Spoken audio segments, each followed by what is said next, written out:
Welcome back on the AM show. Time now for the news review, but a few messages from those who make all of this possible. Let's start with that big event today. And the Chartered Institute of Marketing Ghana, that is the CIMG, in commemoration of World Consumer Rights Day, is organizing a breakfast panel discussion tomorrow, or today, I beg your pardon, at the Coconut Grove Hotel. That is at 8 a.m. Today. The discussion seeks to raise the awareness of consumer rights and highlights the rights from the perspectives of FMCG, telecommunications, and the healthcare industry. Scheduled speakers include Kwame Asah-Asante of Wilmer Africa Limited, Think Fritol, and the rest. Theodore Albright, the Family Office Africa. Agnes Emefa Issa of the Nyaho Medical Center. And Reverend Jansa Lutrot, Bridgefield Law Partners. And you do know that the discussion will be live on JoyNews and on social media. So watch out for that at the top of the hour, 8 o'clock, heading towards 9. We're bringing you the scoop on that. Let's get into the news review now, and it's brought to you courtesy of Endpoint Homeopathic Clinic, and we're offering free prostate screening, free female fertility screening as well. If you're interested, here's where you can locate us. In Accra, Spintex opposite the Shell signboard. In Kumasi, Kronoma, we're here behind the Angel Educational Complex. In Takrady, Anaji State, Tema Community 22, Techiman Hanswa, Esiama, and Zema as well. You can find us dotted across the country. How can you reach us via the phone line? 0244 867 068 or 0274 234 321. Endpoint Homeopathic Clinic, the end to chronic disease. But let's get into the news review now. And we're joined by Dr. Kwame Asah-Asante. He is a political scientist at the University of Ghana, also the director for the Center for European Studies. Doc, thank you for your company this morning. Hello, Doc. Yeah, good morning, Ben. Really good to have you. And my apologies if I've kept you for a while. So let's dig right into the salient stories. But before we do, this one that has come up, the restoration of road tolls. I'm sure you may have followed some of the posts on social media and the talk. We had Deputy Roads Minister Stephen Jalula with us sharing his thoughts on that. I think I recall back then our conversations on road tolls being scrapped and how much they generated per day, per month, and how we were going to bleed. Now it has come out, just as we said, that the e-levy is not performing and we have to go back to road tolls, which is now going to be a bit of a novelty after many months of people not going through the process, not paying. And there have been increments as well. What's your reaction to all of this? It's unfortunate that we scrapped that thing. I don't know what went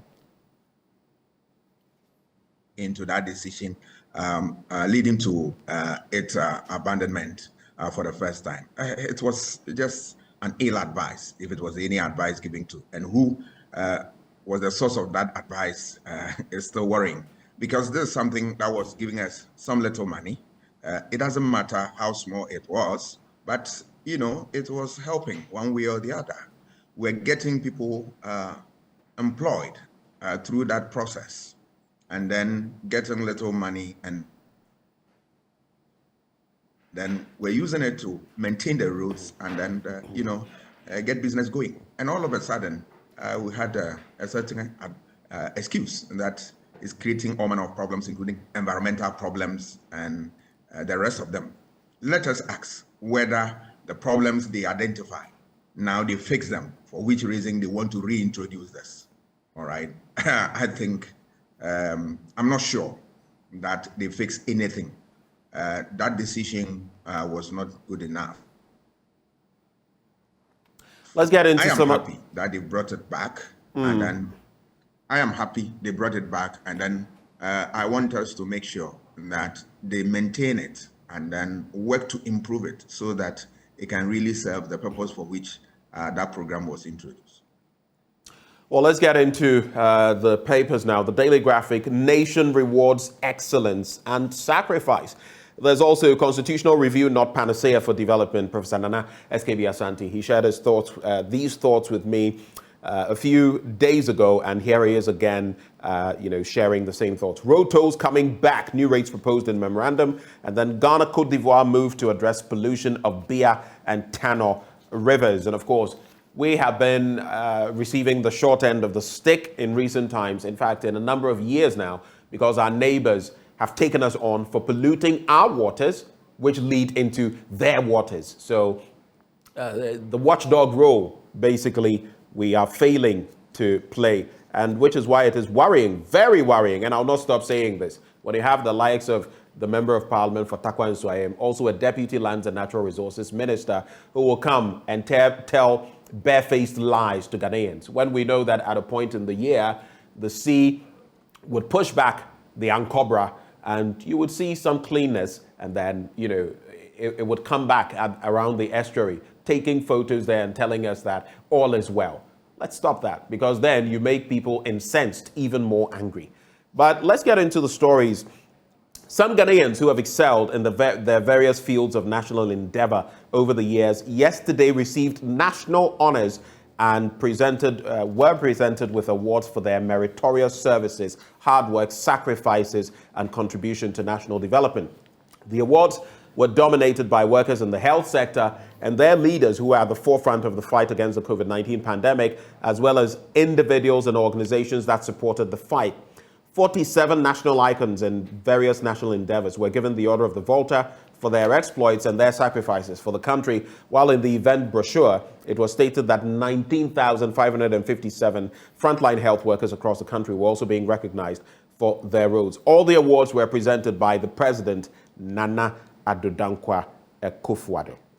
Now, 47 Ghanaians were decorated with medals and sashes in 3 categories under the Order of the Volta. They included members of the National COVID-19 Task Force, trustees of the Ghana COVID-19 Private Sector Fund, and the team that executed and won Ghana's case at the International Tribunal for the Law of the Sea against Cote d'Ivoire. Now, here's where it also gets interesting. I saw a post yesterday. Charles Nee Teiko Tego is an executive assistant and head of social media office of the president, that is Nana Addo Akufo-Addo. And he posted this.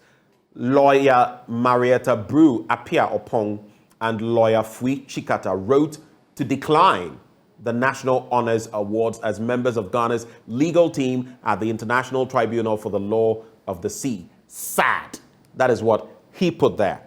And as we see here, they were to receive the Order of the Volta, but based on their own convictions, they turned it down. What do you make of these honors? And what do you make of these people who did so well for us, winning that dispute, but declined this award? Doc.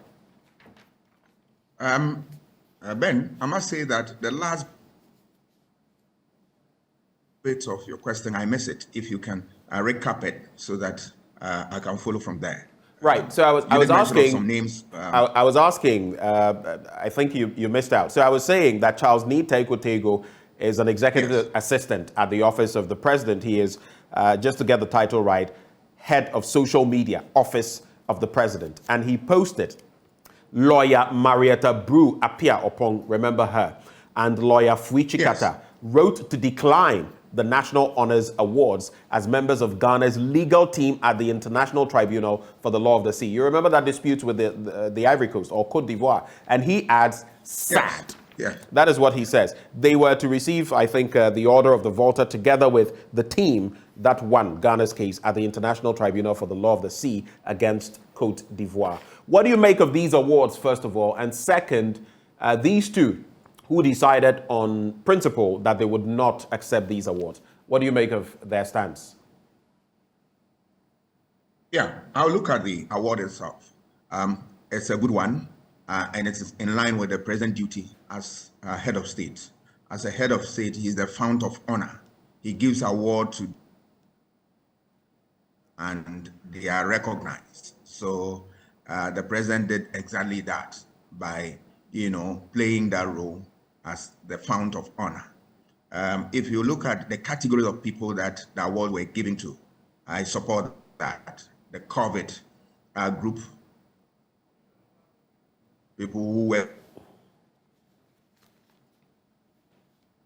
excellent, and I also commend them for that.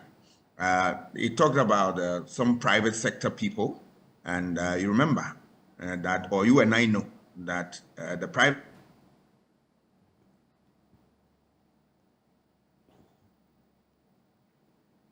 Hello, Doc.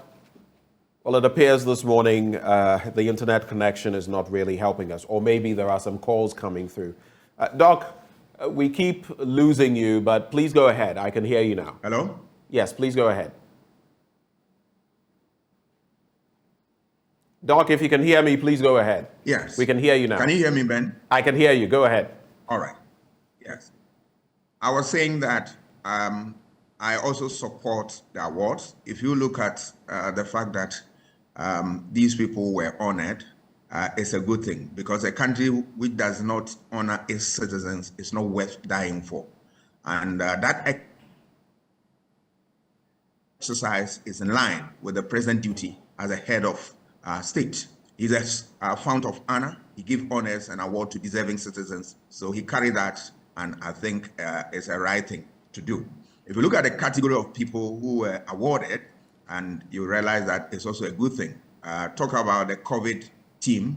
They did a lot to keep you and I alive. So I dove my heart for them. It's a great work that they did, and it's appropriate. They are recognized. If you look at the private sector, he mentioned of the private sector, which you and I know is an engine of growth within the political and economic spheres of the country. So the private sector was a good thing that the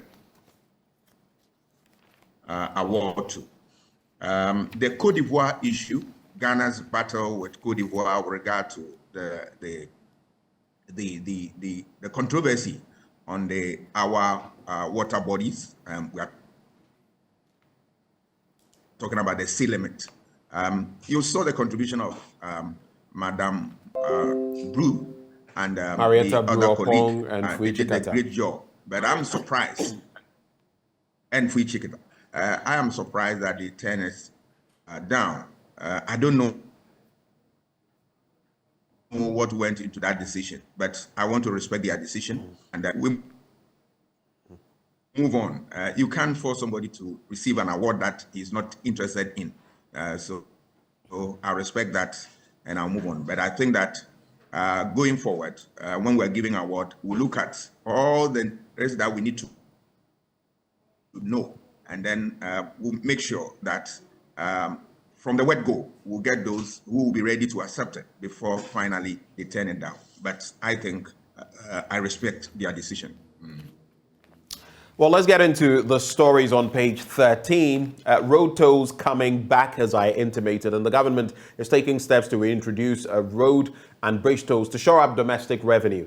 The reintroduction will also come with an upward adjustment in the tolls by an average of 88.5%, including outliers of 400%, the highest percentage increase, and 33.33%, the lowest increment. Already, the Ministry of Finance has made a proposal on the new rates to include in a new legislative instrument to amend the Fees and Charges, that is Miscellaneous Provisions Act 2022, Act 1080.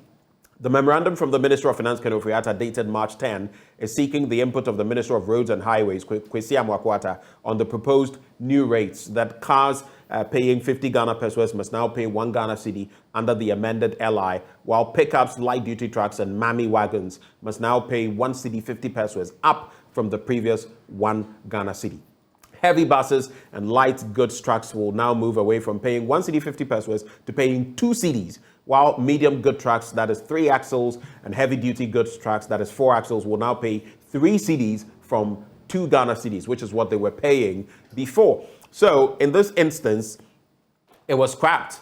But now it appears, now that it is coming back, it's coming back to bite hard. And you remember, it's been mentioned that the e-levy is simply not performing. Stephen Jalula said that. And since it is not performing, road tolls are coming back, and this time they are going to be increased to a large extent. There's also constitutional review, not panacea for development. Professor Nana SKB Asante and an eminent constitutional expert, Professor Nana Susubribi, Kwame Asah-Asante, has expressed his disagreement with the numerous calls for constitutional review, saying that mere amendment of the text of the Constitution will not necessarily improve the fortunes of the country. He says, "In my humble view, we will not get development by just amending the Constitution.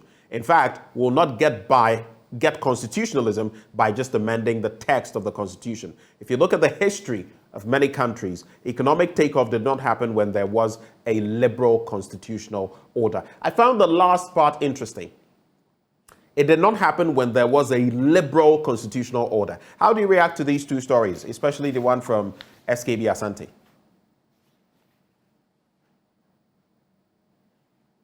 Doc?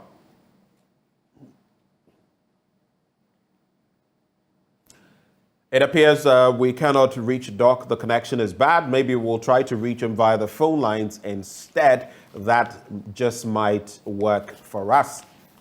On pages 16 and 17, Ghana, Cote d'Ivoire moved to address pollution of Bia and Tano rivers, and high-powered interministerial delegations from Cote d'Ivoire and Ghana have met right here in Accra to find ways of protecting transboundary water resources, forest cover, and land for mutual benefits. Key among the discussions is finding long-lasting and sustainable solutions to the ripple effect of illegal small-scale mining in Ghana on transboundary water resources between Ghana and Cote d'Ivoire, which is said to be having adverse effects on potable water production and agriculture in Cote d'Ivoire. So like I intimated earlier, neighboring countries from Burkina Faso to the Ivory Coast to others have complained about our treatment of water bodies. And you know why?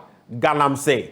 Yes, that is why. And as we pollute our water bodies, these water bodies, like the Nile, flows from different countries all the way to other countries. You would notice parts of the Nile, for example, flowing through all the way through Sudan, all the way to Egypt. So same with our water bodies. And as they flow together, if we contaminate them, they get contaminated and affect the water resources of other countries. This is how bad it has become now. It's not just affecting us, it's affecting our neighbors. And of course, we need to do this, talk about the situation. On the back page of the Daily Graphic, UPSA inaugurates a 1,664-bed hostel and KMA to clear containers and kiosks along major roads. The Ghanaian Times this morning, government to pay bondholders in 48 hours. And there was a lot of talk in recent days. Finally, the Finance Ministry had to come out with a statement. The processes have been followed and payment will be made shortly. But bondholders issued a 48-hour ultimatum. So the time has been shifted back. And we'll see whether in 48 hours these bondholders will get their receipts on their coupons. Welcome back, Doc. I just wanted your quick take, very quickly, because of time, on Professor Nana Dr. SKB Asante, or Professor Nana SKB Asante, what he says about the Constitution in terms of amendment and the fact that liberal constitutions do not necessarily foster development. What do you make of his stance, very briefly? Hello, Doc?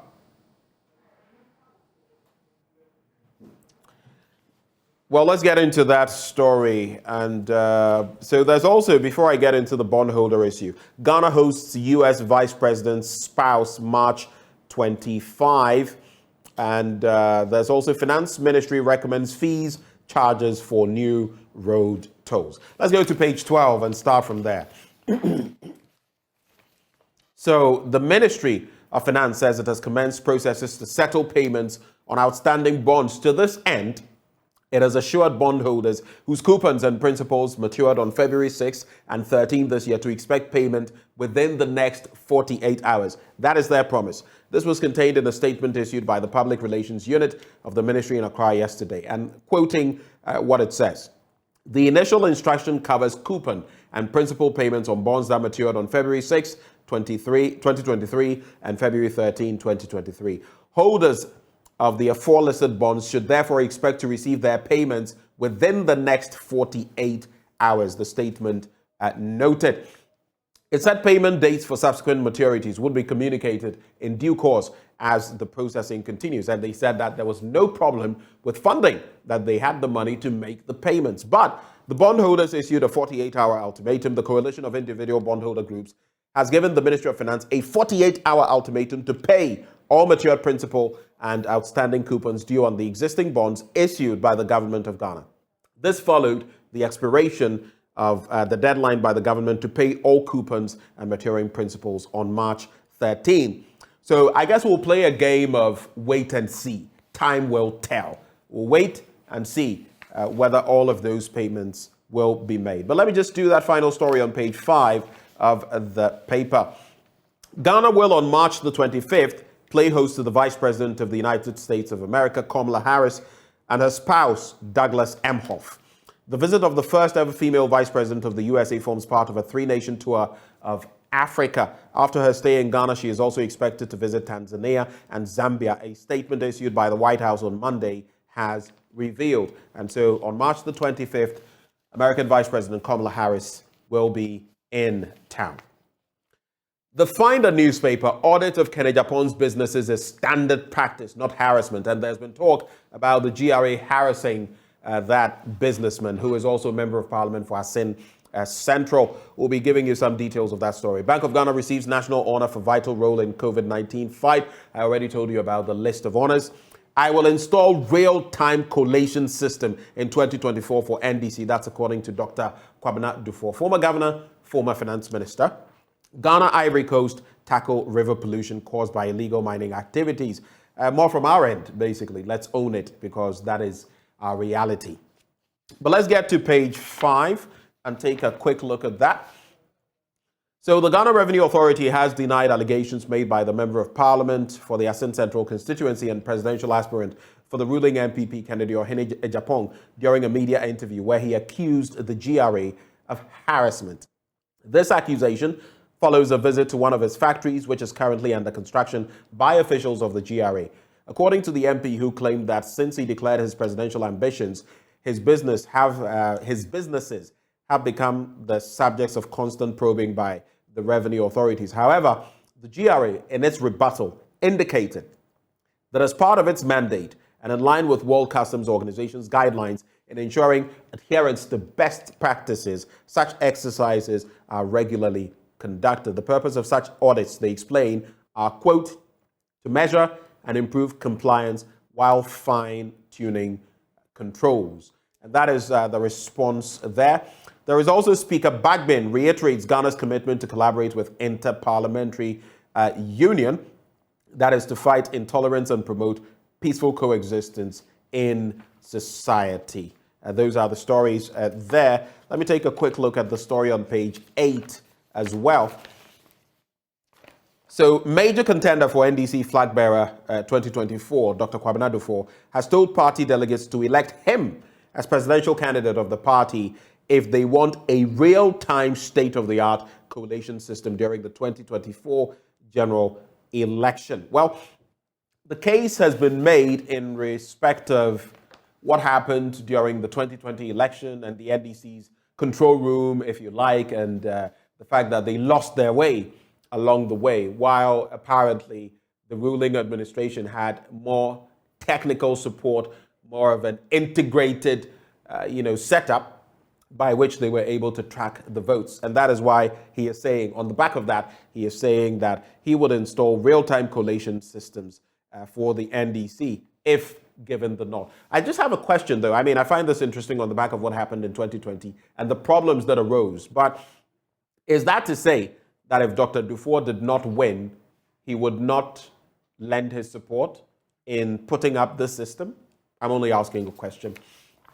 The Ghanaian publisher, Ghana addresses Galamsey-related water pollution. Some of these headlines sometimes.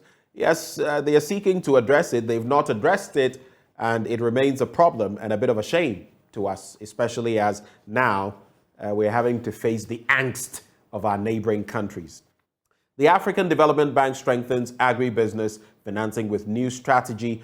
Minister eats humble pie. The Ghanaian publisher, Minister eats humble pie as toll fees go up.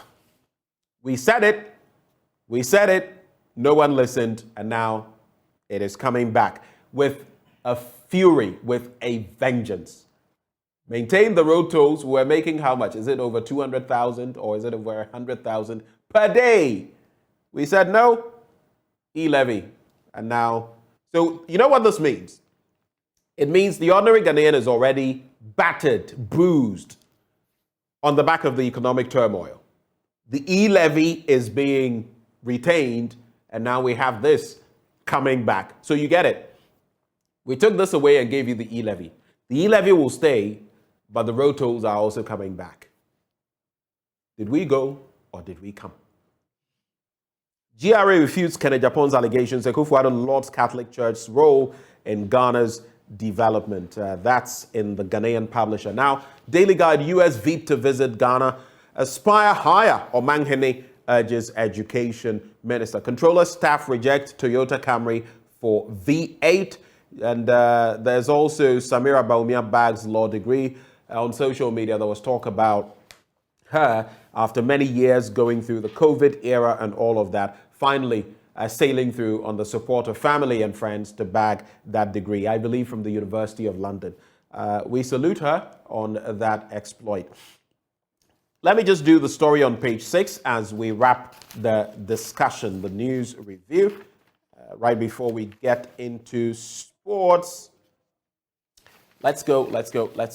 Yes, there is that story. So some staff of the Controller and Accountant General's Department have rejected an allocation of saloon cars to the department. The staff, who have developed a taste for luxurious goods, say they want Land Cruiser V8s for their bosses. According to them, allocations of Toyota Camrys to management and senior staff does not befit their status. Hence, it must be changed. The staff, whose responsibilities are keeping and disbursing public funds, are unhappy that deputy directors in other government agencies, including the Ministry of Finance, are driving four-wheel drive vehicles while their bosses are being compelled to drive Toyota Camry, a saloon car. So look at it. I get it. It must be the same strokes for the same folk, right? If we're doing the same work, practically occupying the same positions, then what is done for Peter must be done for Paul. But again, it's about the sort of taste we've given, the sort of excesses we have brought to bear. So now we feel entitled to V8s. Wow. Now that's an interesting development, but who can blame them? The politicians are doing it. Some appointees of the politicians are doing it. So I guess everybody must feel entitled. I found the story rather interesting and just wanted to run it by you. Who knows, one of these days I just might share some blunt thoughts on some of this madness that is going on in our system. But on that note, we cap off the news review this morning. Let me just remind you that this segment is brought to you by Endpoint Homeopathic Clinic, and they're offering you free screening. If it's your prostate you want to check out, go to them. If it's free female fertility screening you want, go to Endpoint Homeopathic Clinic. Where can you locate them? Here in Accra, Spintex opposite the Shell signboard. If you're in Kumasi, Kronum Abwehia, behind the Angel Educational Complex. If you're in Takrade, locate them at Anaji Estate, Tema Community 22, Techiman Hansua, and in Zema is Siama. That's how you can locate them. Their call lines are 0244 867 068 or 0274 234 321. Endpoint Homeopathic Clinic, the end to chronic disease. Yesterday in the Champions League, Manchester City, reminiscent of what Liverpool did to Manchester United, Manchester City thrashed Salzburg, that is it RS or Salzburg, by 7 goals to nothing. And guess the wonder kid on the block, yeah, you know him, Erling Haaland, bagged 5 goals and was substituted. He wasn't happy about that, but they thrashed the Salzburg team. You can stay tuned for that and more as we bring you sports. Do stay.